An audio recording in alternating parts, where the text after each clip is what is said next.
가장 좋은 의사는 즐거움이다. 이 한 문장이 오늘 당신을 구할 수 있습니다. 우리는 아플 때 병원을 찾고 지쳤을 때 휴식을 선택하죠. 그런데 정작 가장 강력한 회복은 즐거움이라는 감정에서 시작된다는 걸 잊고 살아갑니다. 데일 카네기는 말합니다. 웃지 못하는 사람은 이미 병든 것이다. 이 말은 단순한 비유가 아닙니다. 실제 의학과 심리학에서도 감정은 회복의 첫 번째 단계입니다. 하지만 우리는 언제부터 웃음을 잃어버렸을까요? 어린 시절을 떠올려 보세요. 그때 우리는 작은 일에도 깔깔거리며 웃었습니다. 비누방울이 날아가는 것만 봐도 신기했고 강아지 한 마리만 봐도 환호성을 질렀죠. 그런데 언제부터인가 우리는 어른스러워야 한다는 말에 갇혀 살기 시작했습니다. 40대를 넘어서면서 우리는 점점 웃음을 잃어갑니다. 책임감이 무겁고 걱정이 많아지고 미래에 대한 불안이 커지죠. 자녀 교육비, 부모님 병원비, 내 건강에 대한 걱정. 이런 것들이 하나둘씩 어깨를 짓누르기 시작합니다. 그러면서 자연스럽게 즐거움을 사치라고 여기게 됩니다. 내가 지금 웃을 처지인가? 하는 생각이 마음 한켠에 자리 잡습니다. 이런 상황에서 어떻게 즐거워할 수 있나? 하는 자책감이 듭니다. 하지만 이것이야말로 가장 위험한 착각입니다. 바로 이런 생각 때문에 우리는 더욱 병들어 가는 것입니다. 즐거움은 결과가 아니라 원인입니다. 행복해서 웃는 것이 아니라 웃어서 행복해지는 것입니다. 건강해서 즐거운 것이 아니라 즐거워서 건강해지는 것입니다. 성공해서 기쁜 것이 아니라 기뻐서 성공하는 것입니다. 이것이 바로 데일 카네기가 평생에 걸쳐 발견한 인생의 비밀입니다. 의학적으로도 이는 입증된 사실입니다. 웃음은 엔도르핀을 분비시키고 스트레스 호르몬인 코르티솔을 감소시킵니다. 면역세포의 활동을 증가시키고 심장 건강을 개선합니다. 혈압을 낮추고 근육의 긴장을 완화시킵니다. 산소 공급을 늘리고 소화 기능을 향상시킵니다. 심지어 암세포와 싸우는 세포의 활동도 증가시킵니다. 이 모든 것이 단순히 웃는다는 행위만으로 일어나는 기적입니다. 하버드 의과대학의 연구에 따르면 하루 15분씩 웃으면 수명이 2년 연장된다고 합니다. 스탠포드 대학교의 연구에서는 웃음이 기억력을 40% 향상시킨다는 결과가 나왔습니다. 일본의 한 연구에서는 웃음 치료를 받은 암 환자들의 생존율이 크게 높아졌다고 보고했습니다. 이것은 단순한 우연이 아닙니다. 웃음이 실제로 우리 몸의 치유 시스템을 작동시키는 것입니다. 하지만 현실은 어떤가요? 나이가 들수록 우리는 웃음을 잃습니다. 아이들은 하루에 400번을 웃는다고 합니다. 청소년은 100번, 성인은 고작 15번입니다. 그리고 노년기에는 더욱 줄어들죠. 하루에 5번도 채 웃지 않는 사람들이 대부분입니다. 이것이 바로 우리가 아픈 이유입니다. 몸이 아파서 웃지 못하는 것이 아니라 웃지 않아서 몸이 아픈 것입니다. 마음이 우울해서 즐거움을 느끼지 못하는 것이 아니라 즐거움을 외면해서 마음이 병드는 것입니다. 이것을 의학에서는 심신상관이라고 부릅니다. 마음과 몸이 서로 영향을 주고받는다는 뜻입니다. 우울한 마음은 면역력을 떨어뜨리고 약해진 몸은 다시 마음을 우울하게 만듭니다. 이런 악순환이 계속되면서 우리는 점점 더 아프고 우울해집니다. 하지만 이 순환고리를 끊을 수 있는 열쇠가 바로 즐거움입니다.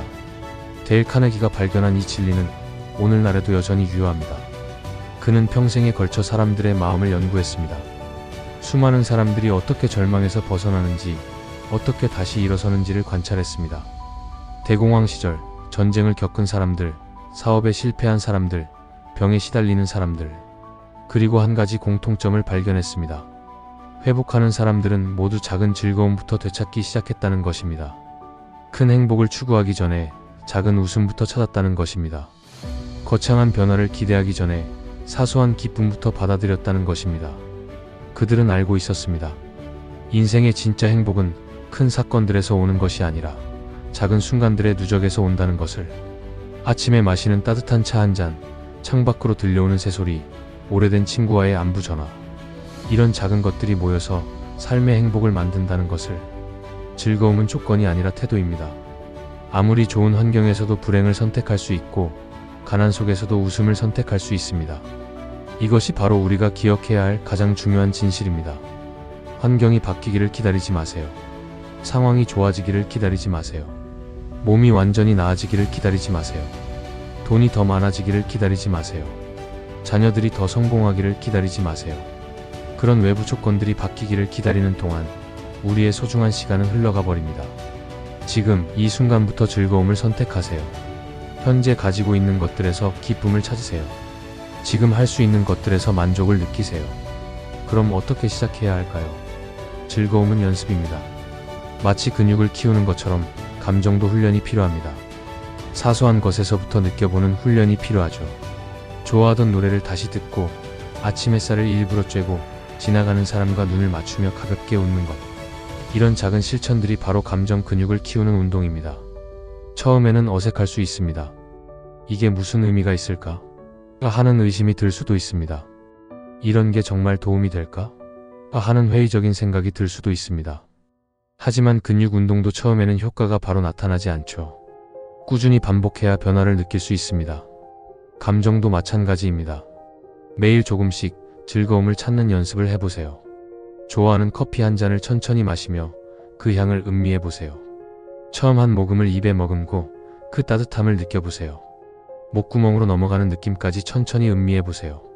창밖에 구름이 흘러가는 모습을 잠시 바라보세요. 그 구름들이 어떻게 모양을 바꿔가는지, 어떻게 빛과 그림자를 만들어내는지 관찰해보세요. 오래된 사진을 꺼내어 그때의 추억을 떠올려보세요. 그 당시의 감정들을 다시 한번 느껴보세요. 그때의 기쁨, 설렘, 행복감을 현재로 가져와 보세요. 손자, 손녀의 목소리를 들으며 그 순수함에 미소 지어보세요. 아이들의 웃음소리에는 특별한 힘이 있습니다. 그 순수하고 맑은 에너지가 우리 마음을 정화시켜줍니다. 좋아하는 음식을 만들어 보세요. 요리하는 과정 자체가 하나의 치유가 될 수 있습니다. 재료를 준비하고 썰고 볶고 끓이는 모든 과정에 집중해 보세요. 그리고 완성된 음식을 천천히 맛보며 그 맛에 집중해 보세요. 이런 작은 순간들이 쌓여서 큰 변화를 만들어냅니다. 그 모든 사소한 감정의 복원이 몸의 면역계를 살리고 삶의 에너지를 회복시킵니다. 의학적으로 살펴보면 더욱 명확해집니다. 긍정적인 감정은 뇌에서 세로토닌과 도파민을 분비시킵니다. 세로토닌은 행복감과 안정감을 주는 호르몬입니다. 도파민은 동기부여와 활력을 주는 호르몬입니다. 이 호르몬들은 자연스러운 항우울제 역할을 합니다. 또한 자율신경계의 균형을 맞춰주어 소화 기능을 개선하고 수면의 질을 높입니다. 심지어 통증을 완화시키는 효과도 있습니다. 만성 통증에 시달리는 분들이 웃음 치료를 통해 증상이 개선되는 사례들이 실제로 보고되고 있습니다. 류마티스 관절염 환자들이 웃음 치료 후 염증 수치가 현저히 감소했다는 연구 결과도 있습니다. 당뇨병 환자들이 코미디 프로그램을 시청한 후 혈당 수치가 안정되었다는 보고도 있습니다. 이것은 단순한 플라시보 효과가 아닙니다. 실제 뇌과학적, 생리학적 변화가 일어나는 것입니다. MRI 촬영 결과를 보면 웃을 때 뇌의 여러 부위가 동시에 활성화됩니다. 전두엽, 변연계, 뇌간이 모두 활발하게 작동합니다. 이때 분비되는 호르몬들이 전신으로 퍼져 치유 효과를 나타냅니다. 하지만 우리 사회는 어떤가요? 나이 든 사람이 웃으면 철없다고 하고 즐거워하면 분수를 모른다고 합니다. 그 나이에 뭘 그렇게 좋아해?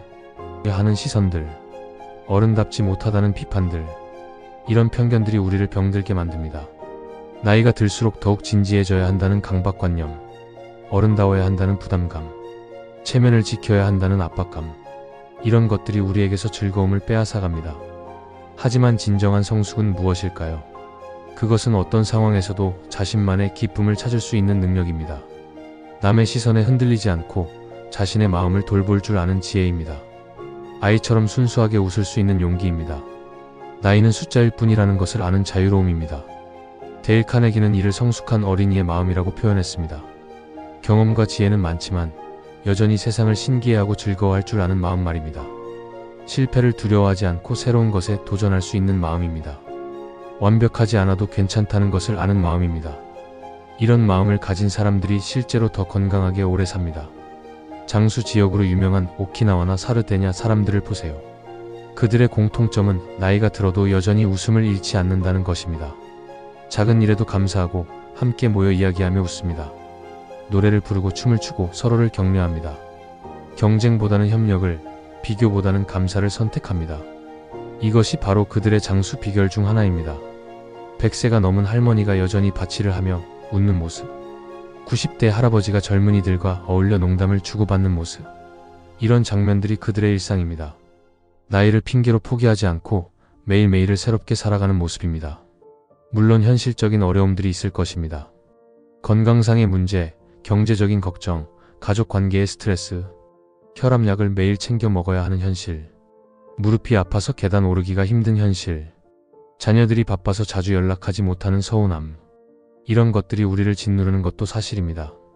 하지만 바로 그렇기 때문에 더욱 즐거움이 필요합니다. 어려운 상황일수록 마음의 균형을 잡아주는 것이 즐거움입니다. 폭풍 속에서도 중심을 잡아주는 닷과 같은 역할을 합니다.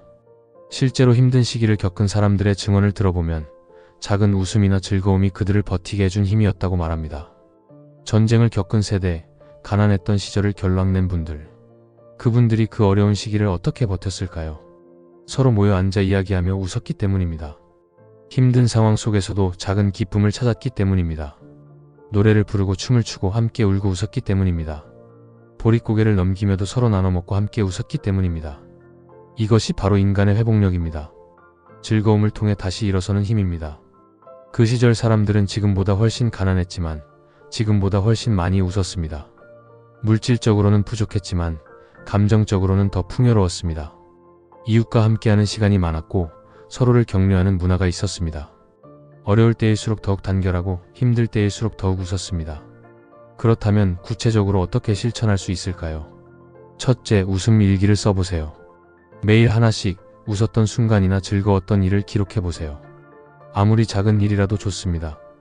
TV에서 본 재미있는 장면, 손자가 한 귀여운 말, 맛있게 먹은 식사, 길에서 만난 강아지의 모습, 예쁘게 핀 꽃 한 송이, 친구와 나눈 따뜻한 대화. 이런 것들을 기록하다 보면 우리 주변에 생각보다 많은 즐거움이 있다는 걸 발견하게 됩니다. 처음에는 하루에 하나 찾기도 어려울 수 있습니다. 하지만 계속 찾다 보면 점점 더 많은 것들이 보이기 시작합니다. 이것을 심리학에서는 선택적 주의라고 부릅니다. 우리가 의식적으로 찾으려고 하는 것들이 더 잘 보이게 되는 현상입니다. 둘째, 웃음 운동을 해보세요. 거울을 보며 의도적으로 웃는 표정을 지어보세요. 처음에는 어색하겠지만 뇌는 실제 웃음과 가짜 웃음을 구별하지 못합니다. 표정만으로도 긍정적인 호르몬이 분비되기 시작합니다. 이것을 안면 피드백 가설이라고 합니다. 얼굴 표정이 감정에 영향을 준다는 이론입니다. 웃는 표정을 지으면 실제로 기분이 좋아지고 찡그린 표정을 지으면 기분이 나빠집니다. 하루에 5분씩이라도 거울을 보며 웃는 연습을 해보세요. 처음에는 억지스럽게 느껴지겠지만 점점 자연스러워집니다. 셋째, 즐거웠던 추억을 자주 떠올려 보세요. 과거의 행복한 순간들을 의도적으로 회상하는 것만으로도 현재의 기분이 좋아집니다. 결혼식 날의 기쁨, 자녀가 태어났을 때의 감동, 승진했을 때의 뿌듯함, 여행에서 본 아름다운 풍경, 친구들과 함께한 즐거운 시간, 가족과의 소중한 추억. 이런 기억들을 자주 꺼내어 보세요. 옛날 사진을 보거나 좋아했던 음악을 듣는 것도 좋은 방법입니다. 추억을 떠올릴 때는 그때의 감정까지 함께 느끼려고 노력해보세요. 단순히 사건을 기억하는 것이 아니라 그때의 기쁨과 행복감까지 현재로 가져오는 것입니다. 넷째, 다른 사람을 웃게 만들어 보세요. 재미있는 이야기를 해주거나 따뜻한 말 한마디를 건네보세요. 다른 사람의 웃음을 보는 것만으로도 우리 마음이 따뜻해집니다. 이것을 심리학에서는 감정 전염이라고 부릅니다. 다른 사람의 감정이 우리에게 전해지는 현상입니다. 웃음은 특히 전염성이 강합니다. 한 사람이 웃으면 주변 사람들도 덩달아 웃게 됩니다. 이웃에게 인사를 건네고 상점 직원에게 고맙다고 말하고 버스에서 자리를 양보하며 미소 지어보세요. 이런 작은 친절들이 상대방도 기쁘게 하고 자신도 행복하게 만듭니다. 다섯째, 자연과 가까이 지내세요. 산책을 하거나 꽃을 보거나 새소리를 들어보세요. 자연은 우리에게 자연스러운 치유를 선사합니다. 햇빛을 쬐는 것만으로도 세로토닌 분비가 증가합니다. 녹색 식물을 보는 것만으로도 스트레스가 감소합니다. 바람 소리, 물소리, 새소리 같은 자연의 소리들은 마음을 평안하게 해줍니다. 근처 공원에서 30분만 산책해도 기분이 달라집니다. 집에 화분 하나를 두고 매일 물을 주며 성장하는 모습을 지켜보는 것도 좋습니다. 베란다에서 작은 텃밭을 가꿔보는 것도 훌륭한 치유 활동입니다. 여섯째, 좋아하는 취미를 다시 시작해보세요. 젊었을 때 즐겼던 일들을 다시 해보세요. 그림 그리기, 노래 부르기, 책 읽기, 요리하기, 악기 연주하기. 이제 나이가 들어서 무슨 하는 생각은 버리세요. 나이가 들었다고 포기할 이유는 없습니다. 오히려 지금이야말로 진정으로 즐길 수 있는 시기입니다. 시간적 여유도 있고 경험도 풍부하니까요. 성과나 결과를 신경 쓰지 말고 순수하게 즐기는 것에만 집중하세요. 모세 할머니는 78세에 그림을 시작해서 백세까지 그림을 그렸습니다. 베토벤은 귀가 들리지 않는 상황에서도 음악을 작곡했습니다. 나이나 조건을 핑계로 포기하지 마세요. 7째, 감사 인사를 자주 표현하세요. 고마운 일이 있을 때마다 감사합니다 라고 말해보세요. 감사의 표현은 상대방도 기쁘게 하고 자신도 행복하게 만듭니다. 가족에게, 친구에게, 이웃에게, 심지어 모르는 사람에게도 감사를 표현해보세요. 버스 기사님께, 마트 직원에게, 청소하시는 분께도 고맙다고 말해보세요.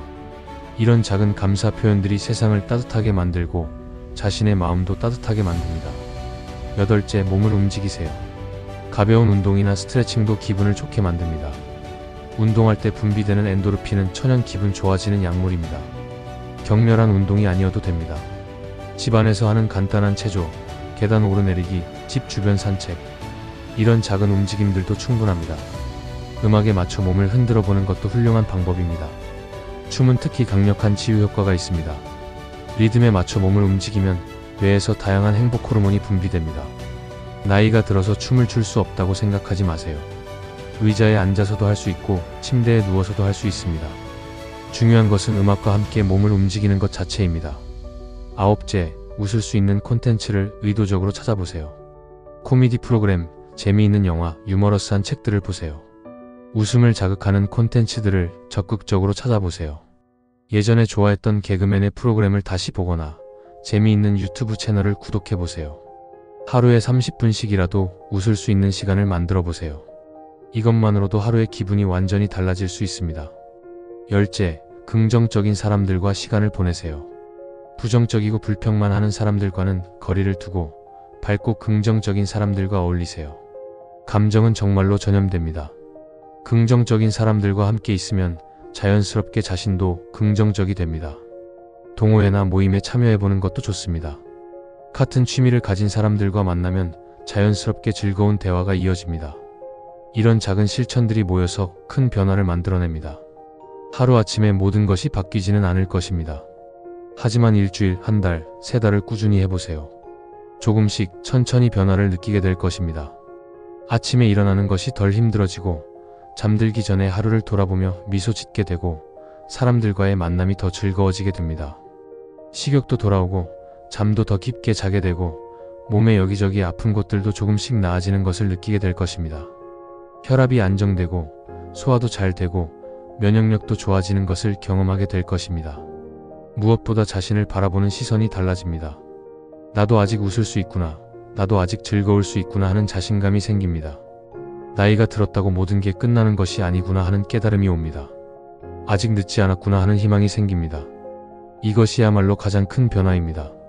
나이가 들어도, 몸이 아파도, 상황이 어려워도 여전히 삶을 즐길 수 있다는 믿음. 이 믿음이 우리를 다시 살아가게 만드는 힘입니다. 그리고 이런 변화는 주변 사람들에게도 영향을 미칩니다. 당신이 웃으면 가족들도 따라 웃게 됩니다. 당신이 밝아지면 집안 분위기도 밝아집니다. 당신이 긍정적으로 변하면 주변 사람들도 에너지를 받게 됩니다. 이것이 바로 즐거움의 또 다른 힘입니다. 혼자만 행복해지는 것이 아니라 주변 모든 사람들을 행복하게 만드는 힘입니다. 데일 카네기가 말한 가장 좋은 의사는 즐거움이다라는 말이 바로 이런 의미입니다. 약물이나 치료보다 더 근본적인 치유는 마음에서 시작됩니다. 즐거움이라는 감정이 우리 몸의 자연 치유력을 깨워줍니다. 면역력을 높이고 스트레스를 줄이고 삶의 에너지를 회복시켜줍니다. 호르몬 분비를 정상화하고 자율신경을 안정시키고 전반적인 건강 상태를 개선시켜줍니다. 그리고 무엇보다 삶에 대한 의욕과 희망을 되찾게 해줍니다. 하지만 이 모든 것이 거저 주어지는 것은 아닙니다. 의식적인 노력과 꾸준한 실천이 필요합니다. 매일매일 즐거움을 선택하고 웃음을 찾고 긍정적인 마음을 키워나가야 합니다. 처음에는 어색하고 힘들 수 있지만 점점 자연스러워집니다. 마치 새로운 언어를 배우는 것과 같습니다. 처음에는 어색하지만 반복하다 보면 자연스럽게 말할 수 있게 되는 것처럼 즐거움도 그렇습니다. 처음에는 억지로라도 웃어야 하지만 계속하다 보면 자연스럽게 웃게 됩니다. 처음에는 의식적으로 긍정적인 것들을 찾아야 하지만 나중에는 저절로 좋은 것들이 보이게 됩니다. 이것이 바로 감정 근육을 키우는 과정입니다. 물리적인 근육을 키우는 것처럼 감정 근육도 꾸준한 운동을 통해 강해집니다. 그리고 강해진 감정 근육은 어떤 어려움이 와도 우리를 지켜줍니다. 병이 와도 고통이 와도 슬픔이 와도 다시 일어설 수 있는 힘을 줍니다. 실제로 많은 연구들이 이를 뒷받침합니다. 긍정적인 감정을 자주 경험하는 사람들은 부정적인 상황에도 더 잘 대처합니다. 스트레스 상황에서도 더 빨리 회복하고 면역력도 더 강합니다. 심지어 수명도 더 깁니다. 긍정적인 감정이 텔로미어 염색체 끝부분의 길이를 유지해서 노화를 늦춘다는 연구 결과도 있습니다. 즐거움이 단순히 기분을 좋게 하는 것을 넘어서 실제로 생명을 연장시키는 효과가 있다는 뜻입니다. 하지만 가장 중요한 것은 연구 결과가 아닙니다. 가장 중요한 것은 당신의 경험입니다. 당신이 직접 느끼고 체험하고 변화하는 것입니다. 지금부터 시작해보세요. 큰 것부터 시작하려고 하지 마세요. 작은 것부터, 쉬운 것부터 시작해보세요. 아침에 일어나서 거울을 보며 미소 지어보세요. 좋은 아침이야 하고 자신에게 인사해보세요. 좋아하는 차 한 잔을 천천히 마셔보세요. 첫 모금을 입에 머금고 그 맛과 향을 충분히 느껴보세요. 창밖의 하늘을 바라보며 깊게 숨을 쉬어보세요. 파란 하늘이든 흐린 하늘이든 그 자체로 아름답다고 생각해보세요. 길을 걸으며 만나는 사람들에게 눈인사를 해보세요. 아는 사람이든 모르는 사람이든 가벼운 미소로 인사해보세요. 좋아하는 음악을 틀고 몸을 가볍게 움직여보세요. 아무도 보고 있지 않으니 부끄러워할 필요 없습니다. 자신만의 방식으로 리듬을 타보세요. 전화로 오랜 친구와 안부를 나눠보세요. 요즘 어떻게 지내? 하는 간단한 안부만으로도 서로에게 큰 위로가 됩니다. 이런 작은 습관들이 쌓여서 당신의 인생을 바꿀 것입니다. 한 달 후, 세 달 후, 1년 후에 당신은 지금과는 완전히 다른 사람이 되어 있을 것입니다. 더 밝고 더 건강하고 더 활기찬 사람이 되어 있을 것입니다. 나이는 숫자일 뿐입니다. 진정한 젊음은 마음에 있습니다. 웃을 수 있는 마음, 즐거워할 수 있는 마음이 바로 젊음의 비결입니다. 80세에도 소녀 같은 웃음을 가진 사람이 있고 40세에도 노인 같은 표정을 가진 사람이 있습니다. 그 차이는 바로 마음의 나이에 있습니다. 당신의 마음이 젊으면 몸도 따라서 젊어집니다. 당신의 마음이 건강하면 몸도 따라서 건강해집니다. 당신의 마음이 즐거우면 삶도 따라서 즐거워집니다. 데일 카네기의 지혜는 100년이 지난 지금도 여전히 유효합니다. 가장 좋은 의사는 즐거움이다. 이 말을 가슴에 새기고 오늘부터 당신만의 감정 회복법을 시작해보세요. 병원에 가기 전에 먼저 웃어보세요. 약을 먹기 전에 먼저 즐거운 일을 찾아보세요. 남을 탓하기 전에 먼저 감사할 일을 찾아보세요. 상황을 바꾸려고 하기 전에 먼저 마음을 바꿔보세요. 그러면 가장 좋은 의사인 즐거움이 당신을 건강하고 행복한 삶으로 인도할 것입니다. 당신의 웃음소리가 다시 집안을 가득 채우는 그날까지, 그리고 그 이후로도 계속해서 당신은 나이가 들어도 여전히 아름답고 여전히 소중하고 여전히 사랑받을 자격이 있는 사람입니다. 당신의 존재 자체가 이 세상을 밝게 만들고 있습니다. 당신의 웃음이 누군가에게는 하루의 유일한 기쁨이 될 수도 있습니다. 당신의 긍정적인 에너지가 가족들에게, 친구들에게, 이웃들에게 전해져서 더 많은 사람들을 행복하게 만들 수 있습니다. 그러니 포기하지 마세요. 절망하지 마세요. 아직 늦지 않았습니다. 지금 이 순간부터 다시 시작할 수 있습니다. 가장 좋은 의사인 즐거움과 함께 새로운 인생을 시작해보세요. 당신의 남은 인생이 지금까지보다 더 아름답고 더 의미 있고 더 행복하기를 진심으로 바랍니다. 오늘부터, 지금부터, 이 순간부터 시작하세요. 당신의 새로운 인생이 바로 여기서 시작됩니다.